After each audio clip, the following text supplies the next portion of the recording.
एक लड़की की कहानी। बोझ। काव्या अपने माता पिता की बहुत लाडली थी। 3 बड़े भाइयों की बहन थी। कोई भी चीज मांगने पर उसी वक्त सामने हाजिर हो जाती। पूरे घर में रौब था उसका। पूरे परिवार और नौकरों पर राजकुमारी की तरह हुक्म चलाती थी काव्या। स्कूल में भी पूरा रौब था उसका।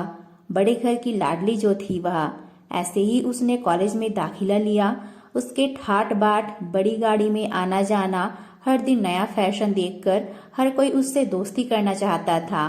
थोड़े ही दिनों में उसके बहुत से दोस्त बन गए। पूरे कॉलेज में उसकी अपनी एक अलग ही पहचान थी। इन दिनों उसके घर एक रिश्ता आया। खानदानी लोग थे और पापा की पुरानी जान पहचान थी उनके साथ। काव्या के साथ कोई जबरदस्ती नहीं थी, पर काव्या ने फिर भी हाँ कर दी, क्योंकि वह अपने परिवार से बहुत प्यार करती थी। वह जानती थी कि वह लोग उसका अच्छा ही सोचेंगे। लड़के का नाम राज था। राज काफी पढ़ा लिखा और समझदार लड़का था। ससुराल वाले भी बहुत अच्छे थे। ससुराल में काव्या की जगह वैसी ही थी जैसे कि मायके में। कोई भी कार्य काव्या की सलाह के बिना नहीं होता था। सबकी लाडली बहू बन गई थी वह। फिर उसके घर एक बेटे का जन्म हुआ। राहुल काव्या को जान से प्यारा था। होता पाकर ससुराल वाले तो फूले नहीं समाते थे। काव्या कभी कभी सोचती कि उसकी किस्मत कितनी अच्छी है। उसका हर अपना उसे कितना प्यार करता है। चाहे जीवन में कैसा भी समय आए, मेरे अपने हमेशा मेरे साथ हैं। मैं कभी अकेली नहीं हो सकती। कितनी खुशकिस्मत हूँ मैं। पर शायद काव्या की खुशियों को उसकी अपनी ही नजर लग गई थी। एक दिन वह मायके जाने की जिद कर बैठी। राज को बहुत काम था, लेकिन वह फिर भी उसे ले गया। रास्ते में उनकी गाड़ी अन्य गाड़ी से टकरा गई। काव्या, राज और राहुल बहुत बुरी तरह से जख्मी हो गए। काफी दिनों के इलाज के बाद राज और राहुल तो ठीक हो गए, लेकिन काव्या पूरी तरह ठीक न हो सकी। सर पर चोट लगने के कारण वह अपनी आंखों की रोशनी खो बैठी। अब काव्या की किस्मत जैसे उल्टे पांव चलने लगी। मायके वाले कुछ दिनों तक उसे मिलने आते रहे, फिर कभी कभार फोन ही करके पूछ लेते कि अब कैसी हो। धीरे धीरे ये सिलसिला भी कम हो गया। ससुराल वालों की सहानुभूति भी कम होने लगी। घर में किसी को पास बैठने के लिए कहती तो जवाब मिलता, बहुत काम है, अब तुम भी हाथ नहीं बटा सकती। राज भी चिड़चिड़ा हो गया था।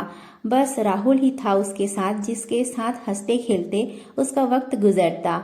एक दिन काव्या के हाथ से कुछ सामान गिर गया, जिसकी वजह से राहुल को हल्की सी चोट लग गई। काव्या के सास ससुर ने राहुल को उससे अलग कर दिया कि कहीं उसके ना देखने की वजह से बच्चे का कोई नुकसान ना हो जाए। काव्या अंदर से टूट चुकी थी। एक दिन उसने सबके सामने मायके जाने की इच्छा रखी तो राज उसे तुरंत मायके छोड़ आया, जैसे कि वह भी यही चाहता था। लेकिन राहुल को उसके साथ नहीं भेजा गया।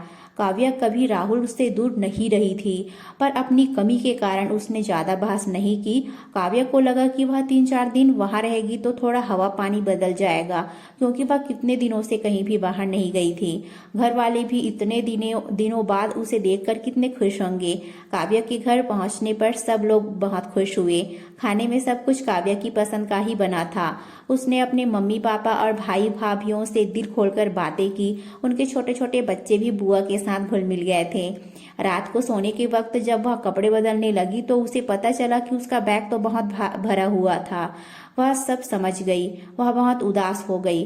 कुछ दिनों तक तो सब ठीक रहा, फिर जैसे सब बदलने लगा, सबका व्यवहार बदल रहा था। वह लोग जैसे थक चुके थे उससे। सब लोग घुमा फिरा कर पूछने लगे कि राज कब आ रहा है उसे ले जाने। वह बहाना बना देती, जबकि वह जानती थी कि उस घर में अब उसके लिए कोई जगह नहीं। काव्या से चलते वक्त कुछ न कुछ नुकसान हो जाता। थोड़ी बहुत टोका टाकी उसे सुनाई देती, वह टाल देती। एक दिन उसके हाथ से लगकर एक कीमती फूलदान टूट गया। छोटी भाभी ने बहुत हंगामा मचाया। काव्या के माता पिता रोज रोज के झमेलों से तंग आ गए थे। उन्होंने राज को खुद से फोन कर दिया। राज काव्या को अपने घर ले गया। काव्या को अपने परिवार वालों से ये उम्मीद ना थी।